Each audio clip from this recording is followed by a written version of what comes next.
Iya, terima kasih Dr. Aisyah. Saudara-saudara selamat sore. Hari ini kita akan kembali melaporkan tentang kinerja data laboratorium yang kita periksa sejak kemarin pada pukul 12.00 sampai dengan hari ini di pukul 12.00. Kita telah melaksanakan pemeriksaan spesimen sebanyak 19.917. Sehingga totalnya sekarang kita melakukan pemeriksaan 621.156 spesimen. Dari pemeriksaan ini kita dapatkan kasus positif sebanyak 1.226 orang, sehingga totalnya menjadi 45.029 orang. Kalau kita perhatikan distribusinya, maka beberapa provinsi menunjukkan angka yang masih cukup tinggi. Di antaranya adalah Jawa Timur, hari ini melaporkan 394 positif baru dan 102 sembuh.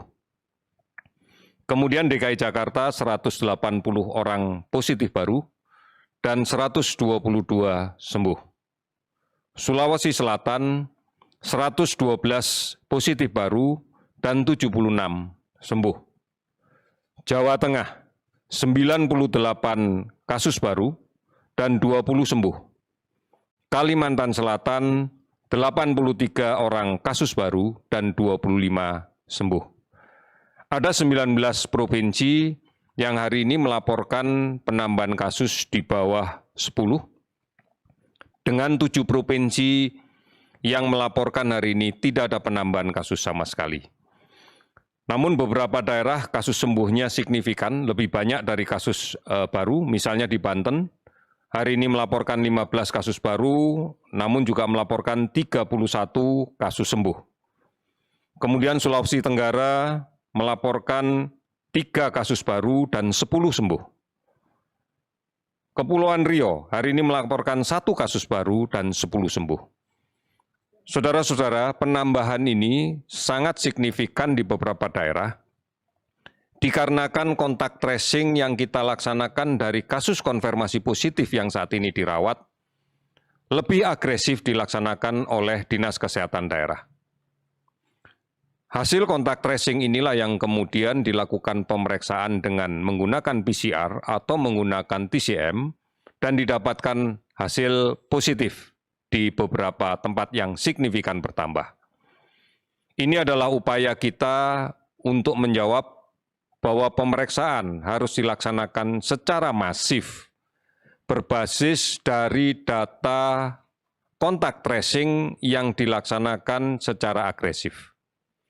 Pemeriksaan ini penting karena ditujukan untuk bisa menemukan kasus positif di tengah masyarakat dan kemudian melakukan isolasi atau melaksanakan perawatan kalau memang membutuhkan atau terindikasi dibutuhkan perawatan. Ini menjadi penting agar tidak menjadi sumber penularan baru di tengah-tengah masyarakat. Kasus sembuh yang kita laporkan hari ini totalnya adalah 534 orang, sehingga total sembuh menjadi 17.883 orang. Kasus meninggal 56 orang sehingga total menjadi 2.429 orang. 438 kabupaten kota yang telah terdampak di 34 provinsi. Kita masih melakukan pemantauan terhadap orang dalam pemantauan sebanyak 37.336 orang. Pasien dalam pengawasan yang masih ketat kita lakukan pengawasan sebanyak 13.150 orang. Oleh karena itu, saudara-saudara sekalian, mari kita pahami data ini. Yang pertama, bahwa penambahan kasus ini disebabkan karena kontak tracing yang lebih agresif disertai dengan pemeriksaan yang masif. Tujuannya adalah untuk menemukan kasus positif dan melaksanakan isolasi ketat agar tidak menjadi sumber penularan di tengah masyarakat. Kemudian yang kedua, kita kembali lagi harus memperkuat komitmen kita untuk mematuhi protokol kesehatan. menjaga jarak sekarang hendaknya menjadi kebiasaan yang baru. Karena kita tidak pernah tahu siapa yang membawa virus di sekitar kita. Oleh karena itu menjaga jarak tujuannya adalah untuk melindungi kita sendiri, agar tidak tertular, agar aman dari virus ini. Kemudian menggunakan masker adalah cara yang paling efektif. Apabila semua masyarakat menggunakan masker, maka orang yang rentan tertular akan terlindungi. Dan apabila ada orang yang membawa virus ini, namun dia tidak mengeluhkan gejala apapun, juga bisa melindungi orang lain karena droplet yang mengandung virus yang keluar pada saat dia bicara, pada saat dia batuk, pada saat dia bersin, bisa tertahan di maskernya. Kemudian kebiasaan mencuci tangan akan menjadi pelengkap agar kita betul-betul terbebas dari kemungkinan cemaran virus COVID-19 yang menempel di benda-benda di sekitar kita yang secara tidak sadar mungkin juga akan kita pegang. Ini menjadi sangat penting untuk kita. Saudara-saudara, apabila kita sakit, maka sangat besar peluangnya kita menjadi sumber penular di rumah kita. Di rumah kita mungkin ada orang yang sudah lanjut usia, yang memiliki penyakit-penyakit komorbid. Di rumah kita mungkin ada anak-anak kita yang masih balita. Mereka-mereka inilah yang harus selalu kita pikirkan setiap saat untuk kita lindungi. Oleh karena itu, setelah kita bepergian, melaksanakan aktivitas di luar rumah, karena memang kita harus produktif, jalankan protokol ini dengan baik. Jangan pulang membawa penyakit.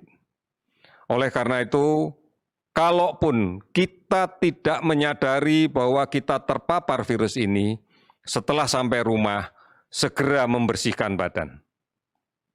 Segera ganti baju. Segera bersihkan peralatan yang kita bawa dari luar sebelum berinteraksi dengan anggota keluarga di rumah. Ini cara yang harus kita lakukan. Dan cara ini kami mohon untuk diedukasikan, diajarkan, dan diberi contoh kepada seluruh anggota keluarga kita.